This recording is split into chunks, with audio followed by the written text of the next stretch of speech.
Hey guys, we're BarlowGirl. We just want to give you guys a quick glimpse into why we wrote the song Stay With Me.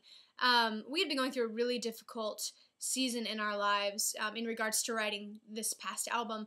I think we had written for months. Yeah. It was just a really long time. And we had, after 4 or 5 months, we had one song. And it was just one of those things where, we were trusting God and believing God to be obedient to him in writing this album and really trying to journey in that and then not seeing any fruit. And so I remember one day I told the girls, I'm like, okay, that's it. I'm done. I need a break. And so I went out and I got in the car and just kind of poured out my heart to God and just began to complain that serving him is just really difficult at times and wondering why, when he requires us to serve him, why is it so hard? And I remember just telling him, okay, I'm done. Like, I love you, but I can't do this journey anymore. Because there was already so many other things in our lives that kind of just added to this chaos. And I just remember telling him, I love you, but I can't do this.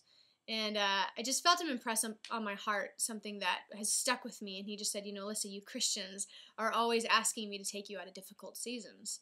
And I just kind of felt him say, why? Why? Don't you realize that it's through the difficult times, it's through those moments where you begin to truly realize who I am. It's in those moments where you dig deeper, where you go past that point where you think that you can't go any further, and you go beyond that and you realize how big God really is. And I just began to feel that if we could have stopped at that moment and chosen comfort over our calling, but to be honest, God has so much more for us, and if we're willing to pass through that point where we want to give up and we want to throw in the towel, if we're willing to press through that, I think we'd be amazed at what God has for us on the other side. So our challenge to you all and to those that are going to hear this song is let's not sacrifice our calling for comfort. Let's believe that we can keep going and that God has something greater for us. So enjoy the song Stay With Me.